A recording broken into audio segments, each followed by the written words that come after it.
difficile de vivre aisément sa retraite au Gabon après plusieurs années de services rendus à l'État. Et pour cause, la mauvaise gestion des pensions retraites par les responsables encore en fonction. Aucun secteur n'est épargné. Premier arrêt, les bas-fonds du quartier Mindoubé 1, chez le chef, dans le 5e arrondissement de Libreville. Papa Luc Messibekal, la soixantaine révolue, ex-ingénieur en électronique, qui totalise plus de 36 ans de service à l'État, tire le diable par la queue pour survivre malgré son état de santé déjà dégradant. Je totalise en tout et pour tout 36 ans, 6 mois et 11 jours. Tout ça s'est accouché dans l'état général des services rendus de l'État gabonais. Et j'avoue que c'était comme une épée de Damoclès suspendue sur ma tête, la retraite. Et alors, je ne retrouve pas mon compte. Je ne sais pas où je vais, où je suis. Avec cette minable pré-retraite qui ne me soulage pas du tout. Le 11 avril 2020, j'ai pris ma retraite. Et ça fait exactement 2 ans, le lundi, le 11 avril prochain. La misère de l'homme laisse à déplorer, même s'il affirme être fatigué de suivre son dossier de pension dans les différents services habilités. Je passe mon temps dans les procès, porter plainte au Conseil d'État, parce que sans indemnité de service rendu, sans rappel solde, j'avoue que je traîne, je suis dans des situations très difficiles. Et surtout que je suis atteint d'une pathologie assez grave. J'ai été diagnostiqué au cancer, à une tumeur cancéreuse. Aller à l'hôpital depuis Mindoubé ici, en cancérologie à Gondé. Aller à Mélène ou à l'hôpital de Vendo. Rien que le taxi m'épuise et les traitements, je n'arrive pas. C'est grâce au concours de mes enfants qui eux aussi peinent à trouver le compte dans leur vie. Parce que bien des diplômés parmi ceux que j'ai mis au monde, mais pas d'emploi.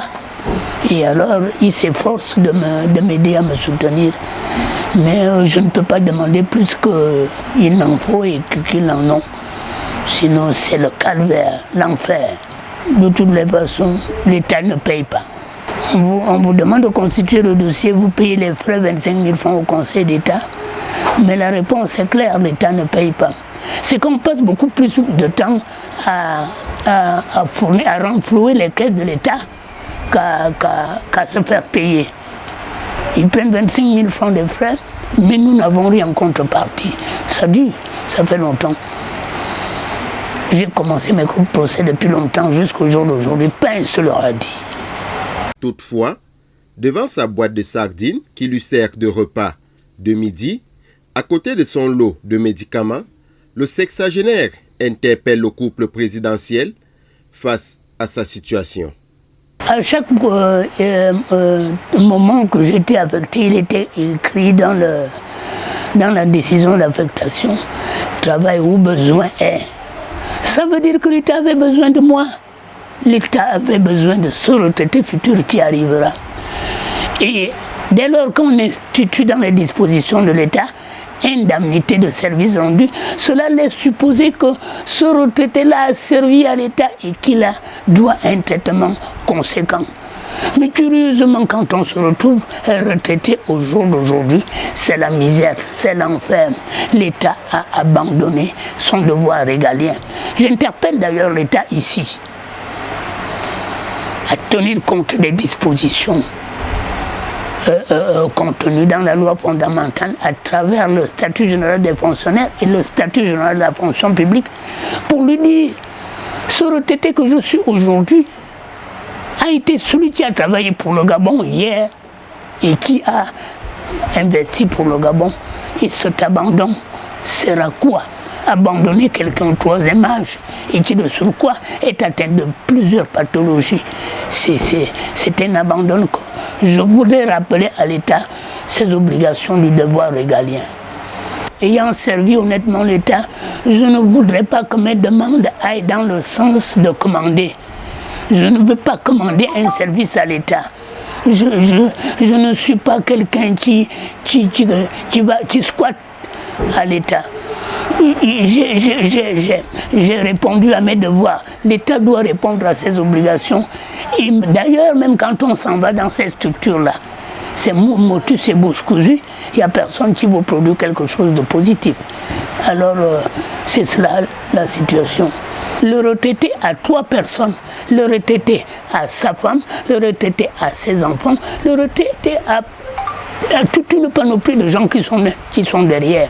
Et quand on va demander demain au vote, ce sont ces gens-là qui doivent voter. Alors, le sénateur, le député, ils doivent être interpellés pour comprendre que la disparité qu'il y a entre leur traitement en termes de pension et le traitement de quelqu'un qui a fait 36 ans, 6 mois, 11 jours d'activité continue et qui, au niveau de supervision, ils ont quand même, j'interpelle leur conscience, rien que leur conscience. Je ne leur demande pas de l'aumône, mais j'interpelle leur conscience. Il s'agit des citoyens gabonais. J'aurais ouï dire quelque part que le président aurait dit « Je ne serai à l'aise que quand le peuple serait à l'aise ». Celui qui est retraité, qui est au troisième âge aujourd'hui, c'est celui qui a produit le peuple. Et quel est le peuple qui est à l'aise alors que le retraité n'est pas à l'aise et qui a fait ses preuves?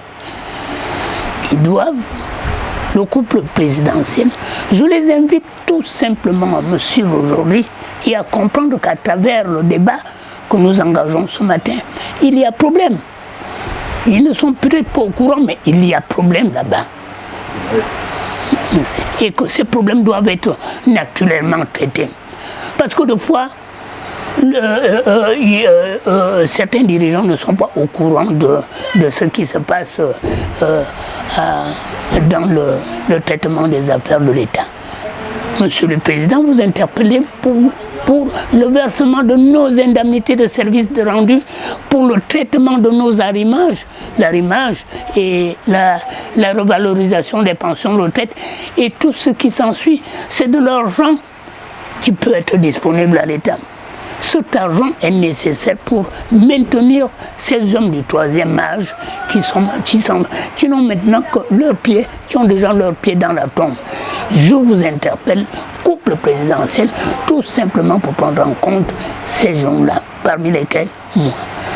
La nature africaine veut que les vieillards passent le flambeau à la jeunesse.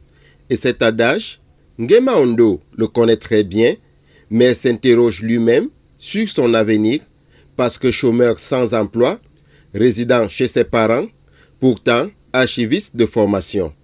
Je suis archiviste, sorti de l'école USO du Gabon. J'ai tué de la promotion de 2016 et jusqu'à maintenant, je n'ai pas d'emploi.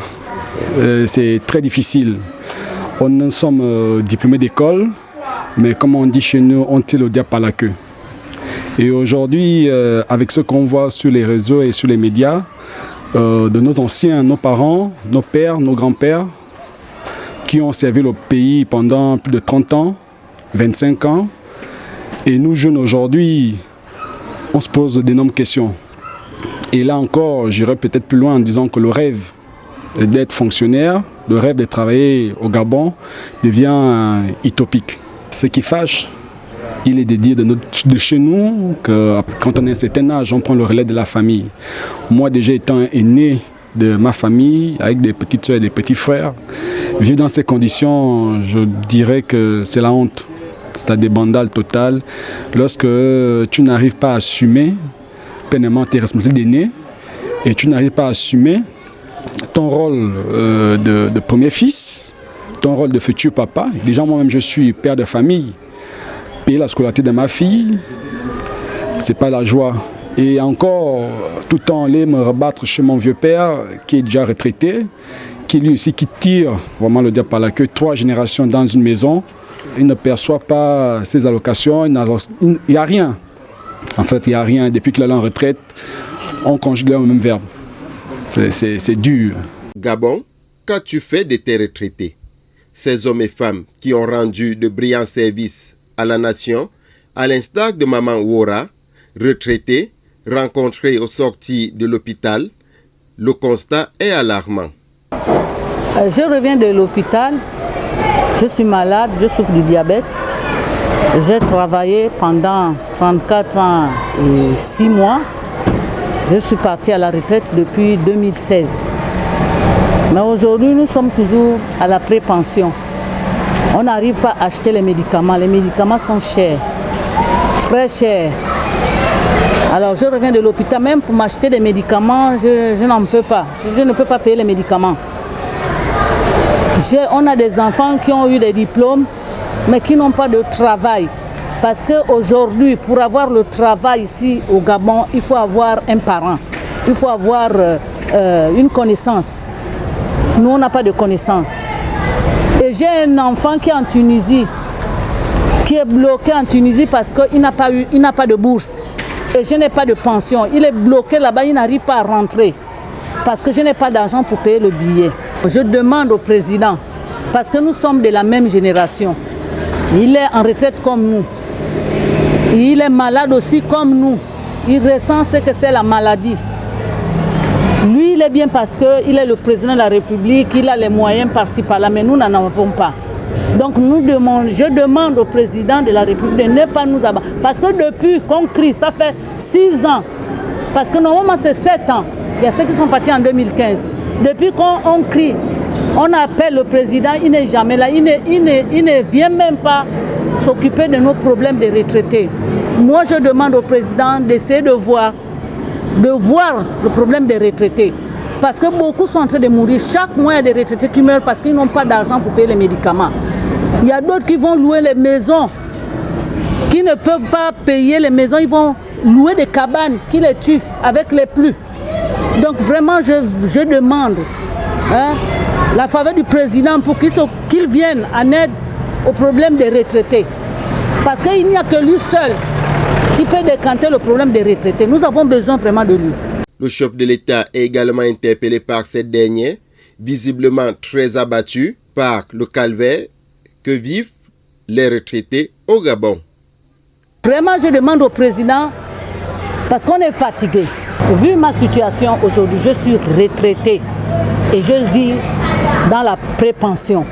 J'ai payé les études de mes enfants. J'ai un enfant qui est en Tunisie, qui est bloqué. Que va devenir cet enfant? Parce que je n'ai pas d'argent pour m'occuper de lui. Mon mari est retraité. Moi aussi, je suis retraité. Comment faire pour terminer, que l'enfant termine les études? Comment il va rentrer? C'est pour cela que je demande au président d'intervenir, de voir les problèmes des retraités. Aujourd'hui, on va au bout de ces stages, on demande qu'on nous accorde les bourses aux enfants. L'État ne veut pas nous accorder les bourses. Ils disent si l'enfant a 32 ans ne peut pas avoir la bourse. Pourquoi? Nous sommes des pauvres, mais les enfants des riches apprennent à l'étranger. Pourtant, tout un cabinet tunisien avait été commis par les plus hautes autorités du Gabon pour auditer la structure en charge des pensions et des prestations familiales, le CPPF. Au sortir de cet audit, des langues laissent entendre qu'il faut entre 200 et 350 milliards de francs CFA pour sauver le système des retraites des fonctionnaires au Gabon. Il est plus qu'urgent aujourd'hui pour les acteurs du système de gestion des pensions retraites de parler d'une même voix afin de sauver le retraité gabonais.